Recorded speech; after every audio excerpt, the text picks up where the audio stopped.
Hi guys, how are you? I hope you're amazing. I hope you're fine.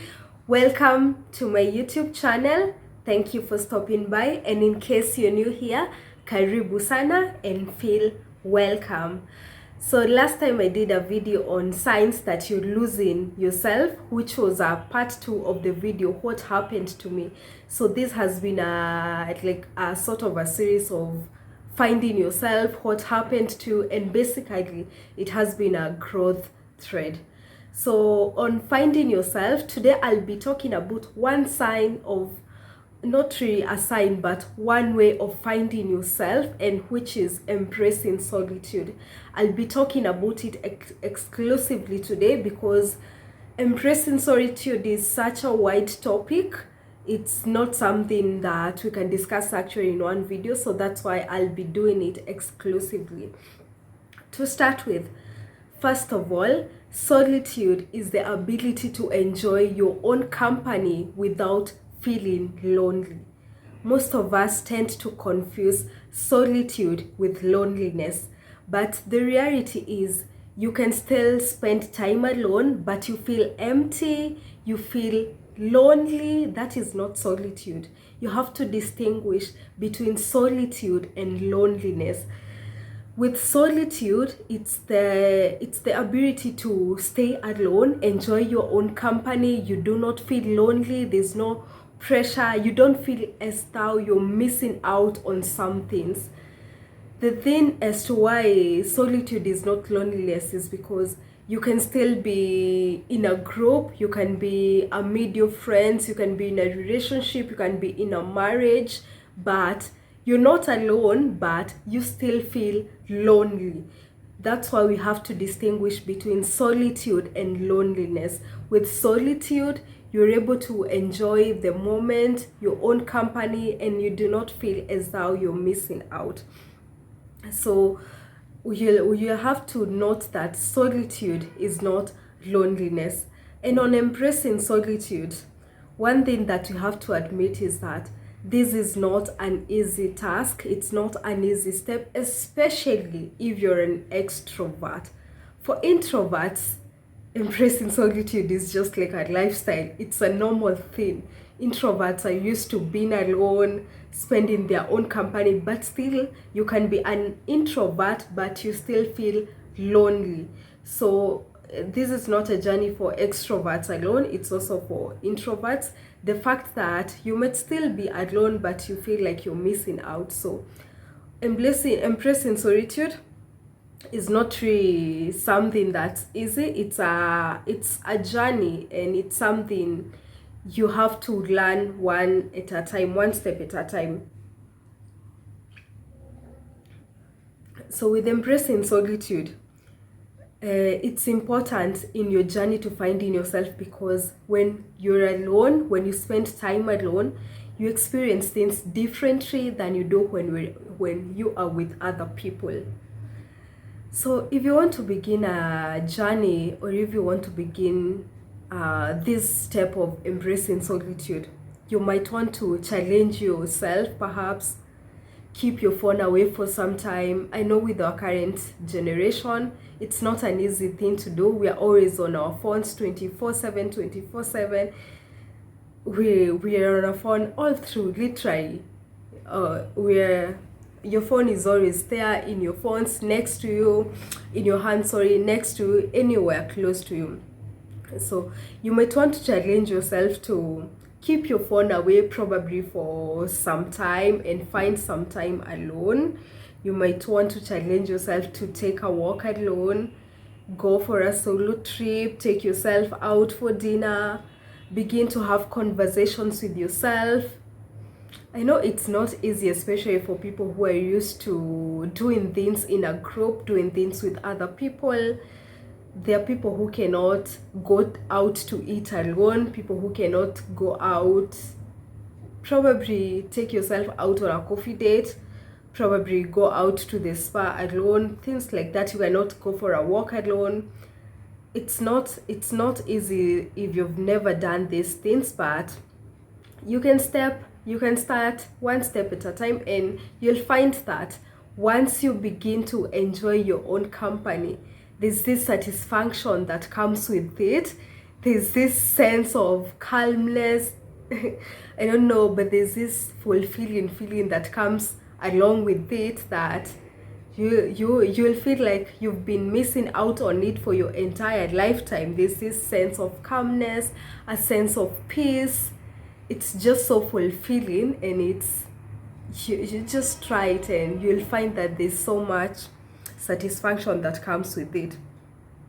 I feel like it's so sad that we're very committed to know other people. We're very committed to perhaps go out with people so that we may know them better, call them, engage in conversations, catch up with them. We're frequently asking them out, inquiring about their childhood. We want to know everything about other people. Yet, we do not want to know about ourselves. When was the last time you sat down, you reminisced your past, you just had you just jogged your memory about and went back to your childhood, maybe probably thought about it, remembered those days? When was the last time you sat down, had a conversation with yourself, perhaps questioned yourself some questions such as, what do I want to do in life? Where am I at the current moment? What do I like? What do I dislike? Perhaps we're so quick to know what interests other people, but you've never quite sat down and asked ourselves, what is it that interests me? What is my dislike? What is it that I do not like? And we rarely engage ourselves in serious and deep conversations of which we ought to do with ourselves. With solitude, with embracing solitude, we'll be able to have these difficult conversations with ourselves, which will enable us to become better. We'll be able to find our voice. We'll be able to make decisions that whenever we're with other people, we may not be in a position to make, possibly because when you're with other people, we have to respect their opinions.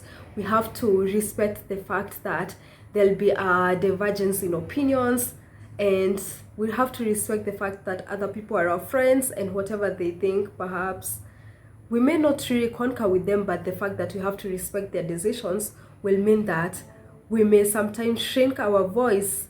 We may sometimes say, since so and so said this, let's go with that, but that is not necessarily what we wanted. There's a paradox that says that if you can master solitude, you'll never feel lonely again.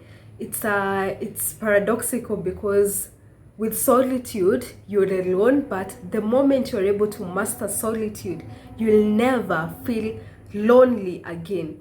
It's true, because once you begin to enjoy your own company, you will not want to trade it for anything else. And there are various advantages of embracing solitude. Possibly we can look at maybe five advantages of embracing solitude. And one of the advantages that I've come to learn about embracing solitude is that it enhances your relationship with other people. Because by embracing solitude, you're able to understand yourself. You're able to understand who you are. And by understanding who you are, you're able to understand other people. It's funny that we want to get to understand other people, yet we have not understood ourselves. With solitude, we get into our deeper conversations with ourselves. We get to understand who we are. And by understanding who we are, we get to understand other people. And this enhances our relationships with them, because we will not be quick to judge other people. For instance, if you check into your life deep down, reflect about your life, you'll find that perhaps there's some mistakes in life that you make, and maybe you have forgiven yourself. You understand that that is part of being human. And by having to understand that about yourself, it will be so easy for you to forgive other people. Because just as you have forgiven yourself and understood that it is part of being human, you'll understand that also for the other person, they're just human, and it will be so easy for you to forgive them, and it will reduce the judgmental things about judging other people. Basically, if you understand and yourself, you'll be able to understand other people. And also, the fact that it enhances your relationship, it's also linked to the advantage that by embracing solitude, you understand who you are. This is where you sit down, you understand about your strengths, you understand about your weaknesses, and life is no longer the same, because you know exactly this is what I am good at and this is what I need to work on. By embracing solitude, you're able to understand yourself. You're able to have honest and those deep conversation with yourself. Without judging yourself, you're able to know, yes, this is exactly what I can do, and this is what I cannot do. This is what I need to work on. You get, by embracing solitude, you get to a point where you're so genuine with yourself. You know, these are my weaknesses. You know, hey, this thing here I messed up and I need to up my game, and this here I did so well, I think I need to work and I need to maintain that, or maybe even become better. And if something you didn't do well, you're like, hey, my friend here, you embarrassed yourself, hey, you need to do better. You know, you get to that point where you're able to have a conversation with yourself. Even I'm like, hey girl, you messed up on this one, and you get to laugh at yourself, and you're like, hey girl, next time we have to do better at this. No, we have to do better. Yeah, I mean, you're getting me. They're this interesting and deep conversations that you have with yourself, and it's quite interesting. You should try it. Another thing about embracing solitude is that it enhances creativity. Someone by the name Johann Wolfgang said that talent is nurtured in solitude, and a creation of importance can only be nurtured when its author isolates himself, because it is a child of solitude. With solitude comes creativity. It's in moments where you're alone that idea pops, that idea pops up, and you have to note it somewhere and maybe possibly work on it. It's in moments when you're alone that you're able to do things that interest you. You'll agree with me, especially perhaps if you're a writer, if you're an artist. It's in moments of solitude that your creativity is there. Apo uko juu, it's so high, it's things are flowing, they're flowing, because I don't know how it just happens, but it's something that writers, artists, you'll agree with me, when you're alone, when you're in solitude, ideas zina flow to literally. Another thing about embracing solitude, this is like the fourth advantage, is that solitude enables you to be more independent and enables you to plan your life, because sorry, I'm having a bit of a cold. To find answers to the questions in your life, you need to spend time with yourself. There are questions in life that you ask yourself, and some of those questions are, what do I want to achieve in life? Where am I at the moment? Where do I want to be in the next 5 years?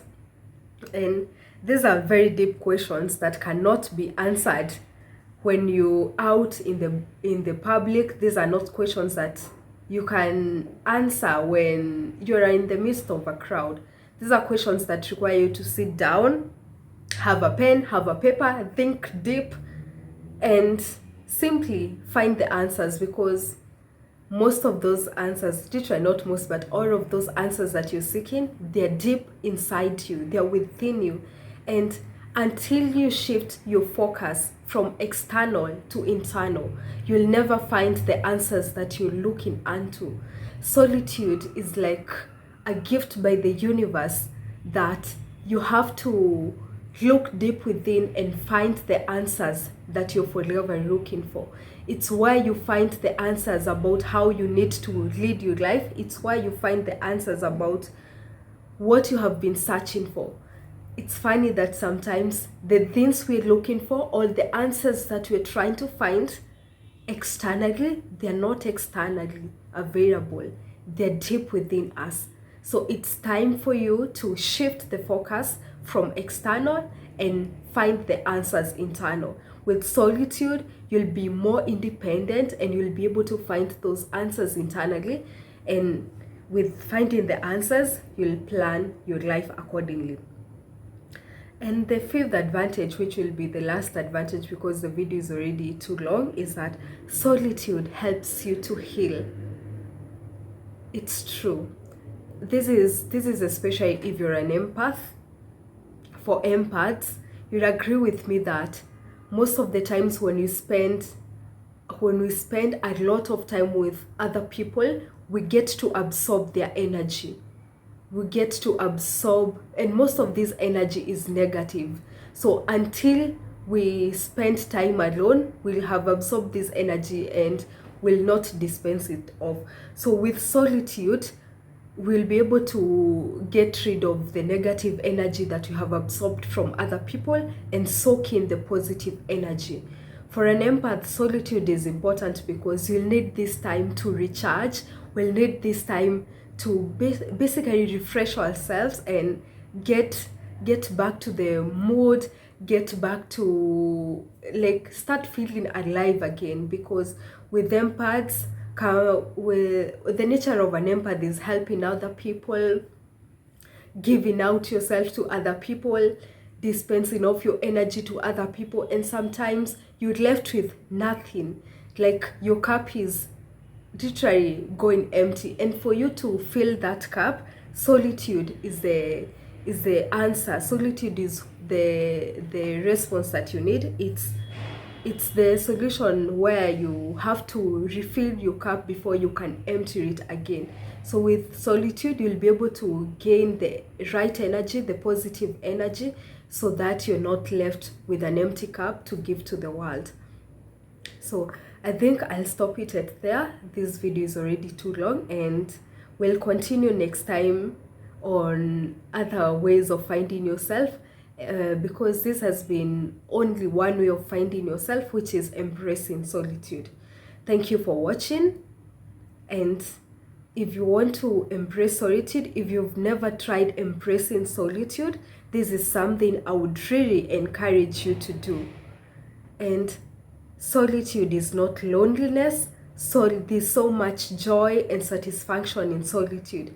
You ought to try it out, and you'll experience immense growth. You'll experience immense joy that will leave you wondering, where has this thing been all my life?